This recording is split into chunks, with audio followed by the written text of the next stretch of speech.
Hello, everyone. This is Kerwin, and welcome to another episode of What's Happening in Travel with Kushore and Kerwin. I am Kerwin. My buddy Kushore is not here today. Um, but of course, the show must go on, right? My background today is from my trip to the Faroe Islands, and I just love the Faroe Islands. I definitely want to go back when it's warmer. It was great to see it cold because you don't get many pictures of the place when it's cold because most people go when it's warm, but when it's warm, it's so expensive. So the picture I have is de-icing of the airplane. I think this might have been after I arrived and they were getting ready to de-ice airplane that was moving out, or maybe that was my airplane. I can't remember. But that's my background for today. So today our topic, I didn't read about anyone getting bad on airplanes last week, although every week somebody does something, and you hear about them when there's nothing else going on in the news or they're pretty egregious.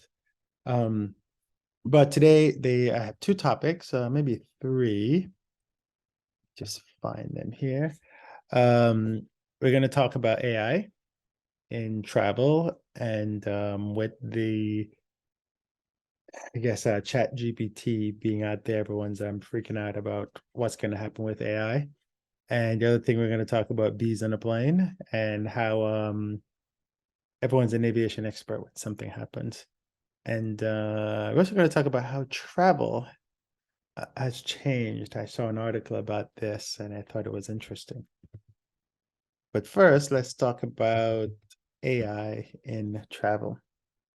Now, what y'all may not know, well, first let's talk about AI. So AI is just artificial intelligence, and artificial intelligence has been out there forever. uh, it's just really machine learning. It's where the computers take something and then it develops that into trying to think like how the humans think. Today, I mean, we have things like I'm trying to think the what are they called AI bots, like the Alexas of the world or the Series of the world or Google. And when you what these elements do is that you ask them a question and they go and answer it. And they respond like if you ask Google a question, it'll always come back with something very stoic. And if you ask it a follow-up question, it doesn't get it. Like you can ask Google, when is Christmas Day? And it'll tell you Christmas Day is December 25th. And you go and you ask it, what is today's date? And it'll tell you today is December 25th. And then when you go, so is today Christmas Day? It goes, I don't know. So it can't really put two things together. AI takes it a little further and will put those things together. Uh, so that's the kind of stuff that AI can do for you. Now, there's lots of things about it because every time we make a shift in any technology, there's always fear that it's going to be bad. And no matter what they tell you, AI will replace people. That's any technology we've had have done that. When they had kiosks in the airline industry, they're like, oh no, it's just gonna help the employees. And then a year down the road, they're like, oh, we're laying off 200 employees because now we have kiosk. And instead of having, five people at the checking, you just have one person in 10 kiosks. So don't ever believe anything that anyone says that people are not gonna lose their job, because that's gonna happen. In every single technological advance, humans have lost their job. Now what they've done is they do something different. So instead of they're working at the airports, they may go in the back office and do other things. But that's the kind of thing that does happen whenever we have technological advance. It's just what happens. Uh, in this case, AI is coming in and it's already happening in travel. I actually used AI I have an idea for a website, which is Lie Flat Seats. And I asked the AI to help me create the website. And I said, and if I was to create a website about Lie Flat Seats, what would I talk about? And it gave me a bunch of topics. And then I said, okay, can you write me a blog post on those topics? Can you tell me all the airlines that have Lie Flat Seats? It gave me a list. And it's now it's up to me to go make sure that list is correct. And it's kind of interesting. Also asked it for URLs, and it gave me the URLs, but they were incorrect. Most of them were just outdated. I don't know how the AI is thinking. I think it just makes them up somehow, but a lot of them are incorrect. And so now I need to go through and make sure that that data is correct. So that's the thing with AI. Don't necessarily trust it right off the bat because it's still in its infancy. You need to make sure that the data that you're getting is correct. And so I have a list here of some of the companies that have already started using AI. And we've got big ones that there's Expedia. They started to do some stuff with it. There's Kayak. And you may not see it when you go to the websites to use it, but it's happening in the background. There's also Matador, which is a company that provides travel information. And they've created something called, I think it's called Guide Geek. And it actually integrates on WhatsApp. Now I've used it. And here's a classic example of what I've used it for. I want to go to the Caribbean. I have about 6 more islands to visit. And one of them is St. Vincent, then there's Grenada, and there is also the other one is Dominica. Now, all 3 of them are pretty close to each other. And so when I go down, I want to do all 3 together. So I was contemplating doing a cruise. And so I asked the Guide Geek, what can I do to go see these 3 islands? And I said, oh, I could do a cruise because that's what I'd asked about. So then I asked it, which cruises will go to these islands in 2023? And it came back and it gave me a list of the cruises and things like that. But one thing it disconnected was I'd asked it about the 3 islands. It gave me information about the 3 different islands, telling me what to do and what to expect. And then I said, okay, can you help me plan a cruise to these islands? And it goes, which islands are you talking about? And I'm like, well, the 3 you just gave me information about the 3. And it goes, I don't know what you're talking about. And we had a conversation. It actually said, can you refresh my memory about the 3? And I said, okay, fine. So I went back and I copied what I asked and pasted, and then it was good. It gave me all the information I needed. Now what I need to do is go to the cruises. Now the other thing is, I asked it, I said, can I use miles and points to book these cruises? And it said no. And then further down in the conversation, it came back and it says, well, I made a mistake. Here is some information about these cruises. And I thought it was actually quite interesting that it made a mistake. It corrected itself, and then it actually told me, yes, you can go, if you go to American Airlines, you can book a cruise. You can't book the cruise with miles, but when you book it, you get miles for it. And it gave me the websites, and the websites were correct. So this is a new tool, it's learning. And I was very excited that it actually worked. So that was good. That was very good to see. Now, let's see who else is doing this. Duve, which is using ChatGPT-4 to improve communication between hotels and guests. Expedia is doing an app. iPlan.ai, Roam Around Vacay, Roam Around and Vacay, and Plan.ai. There's another company called Magpie, which is using it to do tour and activity suppliers, create marketing content. There's something called My Real Trip. There's also Web and Travel, MyTrip.ai. There's Navan, which something about virtual assistant. Then there's trip.com, which is also doing something. So there are some tools out there that you can use today that have AI.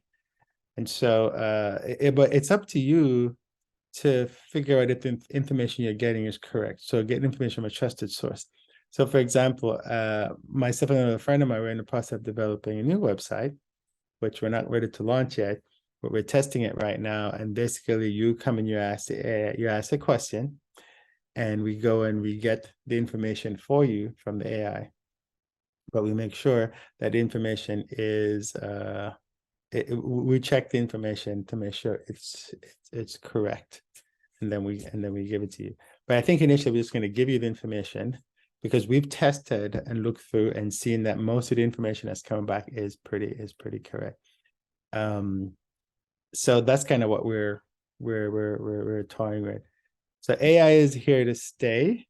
Just remember that whenever any new technology, there's going to be issues. So make sure you can handle whatever is going on. Okay. So the next topic I have is, you've heard about snakes on a plane. Now there's bees on a plane. So the story is that Delta flight was right here in Houston, and when it came in, it had bees on the wingtip, on the front of the wingtip, as the picture showed, and they, of course, now there's a whole bunch of experts. Well, why can't you just take off and let the bees fly off when you take off? And all kinds of stuff comes, which brings you to the point where every time something aviation occurs, people who have no clue are all of a sudden experts in that field. And you see a whole bunch of stuff in Twitter, usually about it. And it's like, you don't know what you're talking about. You don't know how to handle the bees. And so partly, I don't know why they couldn't get a bee person to take it off. I don't know. But I think they had different options, but none of them would work. And so they decided, okay, we're just going to have to take the airplane out of service while we figure out the best way to get these bees off the wingtips. So they started the engine and ready to push back, and the bees flew away. I guess the vibration from the engine and maybe the smell from the fuel, I don't know, is what caused them to disperse. And so once they dispersed, then, they made sure they were all gone, made sure nobody got hurt, and fueled up, and the flight went to Atlanta without incident. Meanwhile, you still have all the experts online talking about it. So you can probably go online. I'm sure there's lots of comments and stuff on that. But, it just goes to the saying that whenever something happens in aviation, all of a sudden, everyone's an expert. And some of the stuff they say, it's like, don't you think that the airlines at least know what they're doing? Now, the airline does stupid stuff every now and again, but there's a lot of smart people behind the scenes at airlines, and it's a business, and so they know exactly what they're doing. So whenever people think that the airlines are stupid, they're not. They know what they're doing. So the other topic I have is, how has travel changed over the years? I was reading an article, see if I can pull it up here, and it was talking about, well, the title was A Coronation, because the coronation of King Charles III is coming up this week. I think it's on the 6th. And let's see. And what the story surrounds is, the title is Transatlantic Airways for Coronation, How Flying Has Changed Since the 1950s. So, if you're going from New York to London on on pretty much any flight, it'll take sometimes it takes like 5 hours, or 6 hours, depending on winds and things like that. But typically, I think the flights normally go at 7 hours, and from like Houston to London is 8.5 hours. So things like that. But the interesting thing about this story is they were saying that, and I'll just read parts of it, was because the last time when they had a coronation was 1953. And in 1953, the airlines that were flying across the Atlantic on the airplanes was a BOAC Stratocruiser and a Pan Am DC-6. So these are the type of planes that are trying to, and it used to take 10 hours from Boston to London because that was the shortest distance, right? And so it was closer, shorter distance from the US anyway. Now, at the time, the DC-6 held 88 passengers. And now, the 787 can hold 200 plus seats. So it just gives you an idea. It says a once 10-hour flight to Boston from Heathrow now takes between 7 hours 20 minutes and 7 hours 45 minutes, depending on the aircraft and airline, and upwards of an hour less in the other direction. A Pan Am tourist class return fare back then between London and New York cost $495, which is actually our next. I have an extra topic, which in today's dollar is $6,000, right? So when we see airfares like, oh my God, it's $490. Oh, that was cheap back then. No, that was pretty expensive. So flying was still for the elite, whereas today it is for the masses. Heathrow handled 1 million passengers in 1953. But last year, it saw 62 million people pass through. Insane, right? So it just gives you an idea of how travel has changed and how we still take a lot of things for granted in terms of travel. You're late 5 minutes. You're flying into Heathrow. You've just done 7.5 hours flight, and you're flying in, and you're delayed for like half an hour because you have to circle at Heathrow. And people are complaining, oh, I'm going to miss this. Oh, I'm going to miss that. Did you not realize that we just flew across the Atlantic in a twin engine airplane in 7 hours? A journey that used to take weeks probably months on a ship, and 10 hours on a plane. And prior to that, you had to make stops so you could get over there. But sometimes we're just not as appreciative as we should be. So the last and final topic I have today is we're going to talk about airfares. Now, I've been looking at some airfares, and it is expensive no matter where you want to go. Now, we have a gap, and we're in that gap right now. This gap ends, this has been recorded in May, and so beginning of May. And the gap is that on about the mid-May, maybe the 20th or so, all the fares go nuts, because that's when you have the Memorial Day weekend is coming up in the United States. And so at that point, all the fares go nuts. Summer comes into place, all the kids are out of school, all the teachers are out of school, and now everybody wants to go on vacation. So the fares are insane. I've been looking at fares to get to Europe, and they're like $2,000 from Houston. And sometimes I normally, try to find a cheap fare from here to New York and go from New York. The fares from New York are equally excessive. But you can find, cheaper ways across the Atlantic. Like if you go into Paris, there's French B. There's also Norse. And by the way, Norse just launched flights to the Caribbean, to Jamaica. They're going to go to Kingston and Montego Bay, and they're also going to go to Thailand. I think the Bangkok route used to be a Norwegian route. It's one of the routes that they get in, but Norwegian never did do the Caribbean. So this is kind of new. And it's Gatwick to Kingston. Now, this is the big fight. As long as I can remember, British Airways flew over my house to Kingston. And that's my house in Jamaica. And as a kid, I would always come out and basically salute the airplane every day.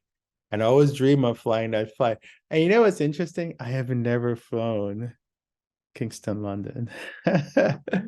I should do that one day. Because I've seen the airplane so many times. So maybe I think I'm going to try to make that happen. I've never flown Kingston, London, although I have seen that plane so many times. The 747, I think now it's a 777. And I never did fly it. So I probably need to do that. But airfares are ridiculously expensive, and I'm pretty sure that one is quite expensive as well. So yeah, the airfares are just insane how much they are. Now, there was a story that came out. I think someone on Twitter saw Air Canada was had 6 people traveling, and the fare had an extra, I think it was like $4,000, and they were flying Canada to Paris. Might have been Toronto to Paris. And so people were complaining about the how high the fares were. Now, the airlines have to disclose everything when they charge you a fee. In the airline industry, they have something called base fares, and it goes back way back, I guess. Every fare is filed in something called ATPCO, Airline Transport Pricing, let's say company, I think it is.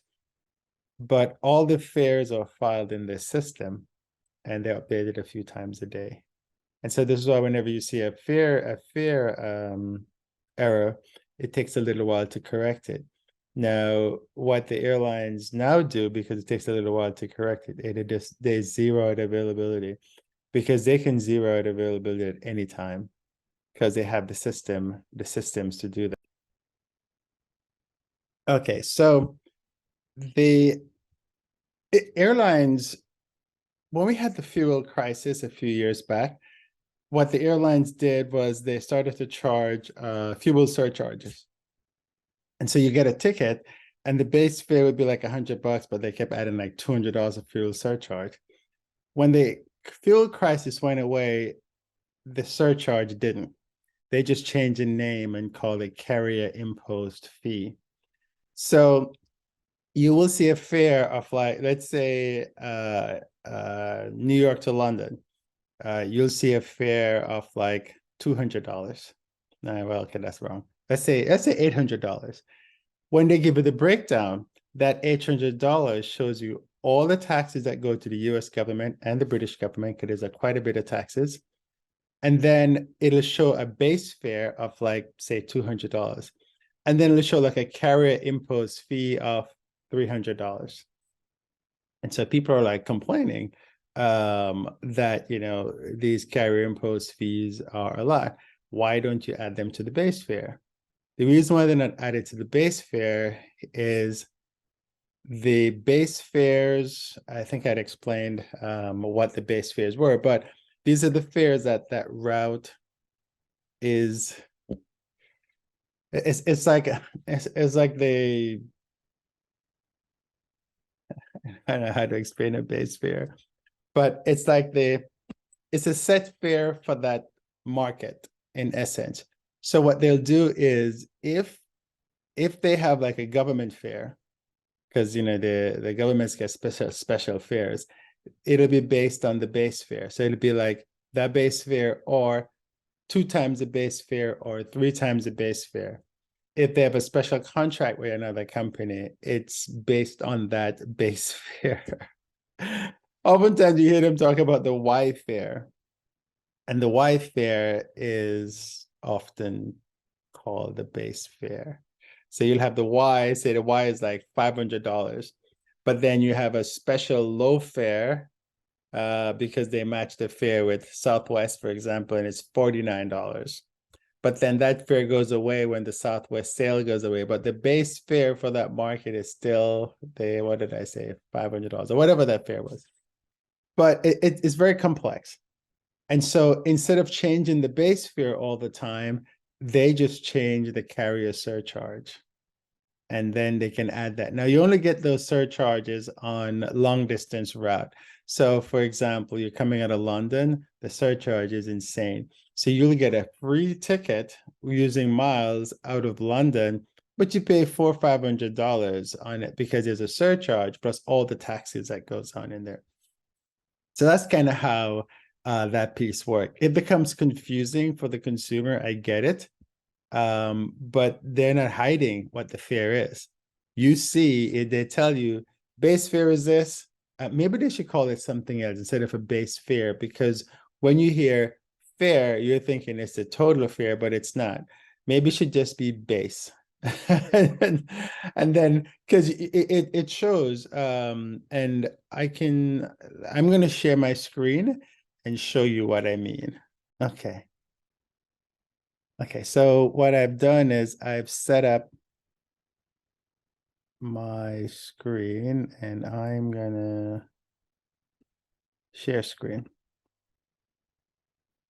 Okay, so what I've done is I've set up my screen so I can share. Now, those of you who are listening to this, I am going to ITA software, and it's matrix.itasoftware/search. And this is a website that was set up by Google. And this shows you exactly how all the fares are made up. So I'm going to do Heathrow to New York City. And we'll just do cheapest available. And we'll pick a date. Departure, are we going one way? Okay, so what I'm doing, I'm setting up one way. I'm doing Heathrow to New York City.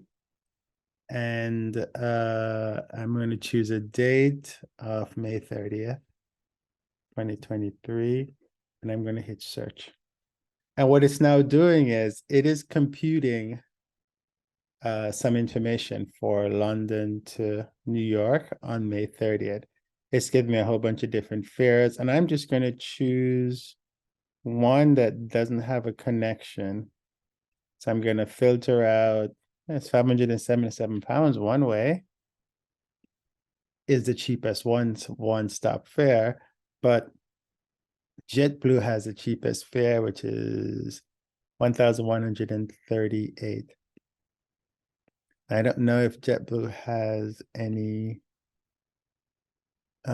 carrier impose, but yes, they do. Okay.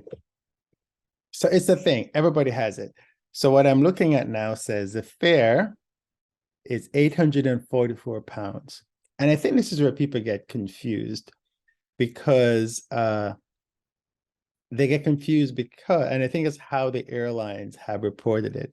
Because here it says £844 is what the actual London to New York City fare is. So this is typical of the fare that almost everybody's going to charge you. Then there are taxes, £3.10 to the US government, another £5.20, which is called United States Custom Fee, £55.81, which is the UK passenger service charge. Then there's £87 air transport duty to APD. Then there's £5.60 that goes to the US immigration user fee. Then there's also £16.90 that goes to the US international arrival tax. And the carrier imposed surcharge, which is £120. So just to leave Heathrow, JetBlue is charging you £120. They're not the only ones, right? All these carriers do charge a fee. So the total fare is $1,137.61, which was the fare that you saw at the beginning. You did not see £844. You saw £1,137.61. Reason why it's shown in pounds is because airfares are calculated in the currency of the departure city. That's how airfares are done. Now, if you modify that, and I'm going to do I'm gonna pick British Airways this time. And it's just searching. So if I picked where are we? British Airways, I don't see their logo. Here we go, British Airways. And I want the non-stop fare. And British Airways has a fare of £2,106. Now, why is the British Airways fare so much more? Let's take a look. That's Heathrow to Newark. They still have the £120 fee, but their base fare is $1,812. So British Airways is more expensive. But all the other fees are the same. Comes out to $2,105. You cannot get away from the passenger, the APHIS passenger fee. You cannot get away from the custom user fee. You cannot get away from the passenger service. It's about £177 worth of fees that you have to pay coming out of the UK, which is why when some people fly, they will do a flight that stops, because when the flight makes a connection, some of these fees you do not pay because they're coming directly to the US or not. But sometimes you don't pay those fees, which is why sometimes what do you call it? Sometimes the nonstop, the connecting fares are cheaper than the nonstop fares. Because in this case, one of the connecting fares is £570 on Royal Air Maroc stopping in Casablanca, Morocco. So instead of paying $1,318 on JetBlue, which was a nonstop fare, you could stop in Morocco for £576, more than half, less than half the price, right? And so, because the fare going through Morocco is £298.20, as opposed to the £820 that JetBlue was charging. And even though they have a carrier imposed fee as well, and actually they have two carrier imposed fee. One is at £1.10 and the other is £150.50. So about £151.60 is what you charge. But the reason why the fare is not as high is because the fare itself is only £298.20.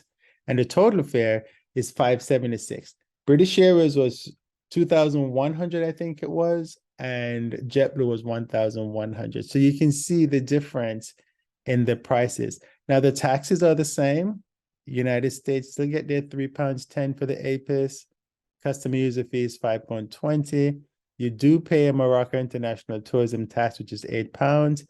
You still pay the US immigration fee, which is $5.80. You also pay a Moroccan passenger tax, which is £19.30. You still pay the UK APD, but instead of £87, it's only £13 because you are not leaving. The APD is based on a region. So if you're coming to the US, it's £87. But if you're going to Africa, it's only £13.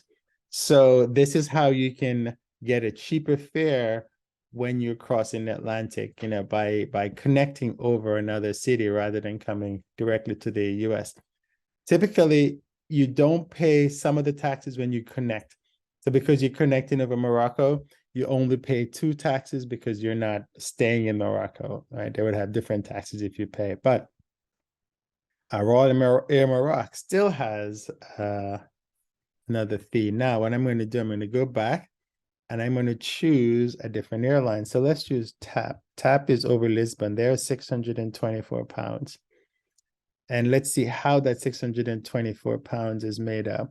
It's their fare is £401. So their base fare is higher. You still have the typical taxes you pay, but then you now have a Portuguese, Portugal, Bragança, Faro, Lisbon, Porto, Villa, passenger service charge, £17. Still have the US taxes of $560. There's a Portugal security tax of $860, Portugal carbon tax of $180, and they have a carrier imposed fee of £54. And we still pay the US international arrival tax. The UK tax is paid $28. Now the APB D's, also 87 pounds to Spain. But notice to Africa, it was cheaper. So that's the kind of stuff that happens when you buy the fare. So the airlines, they're a business, they're trying to make money, but whenever they show you a fare, it is not they show you the complete fare, and now you can see exactly how the fare is made up. So those people who are saying, oh, the airlines is charging this, yes, they were charging it, but it was disclosed to you. And you're never going to get away from these carrier imposed charge, because as you can see, everybody charges them. So I hope that gave you an idea of how airfares are made up. Yes, the fares are expensive, but if you really want to get something cheaper, there are ways to do it. You just have to be like, you have to connect. Let's connect in, you have to connect over Lisbon or connect over Morocco. Sometimes the flight times are not as desirable.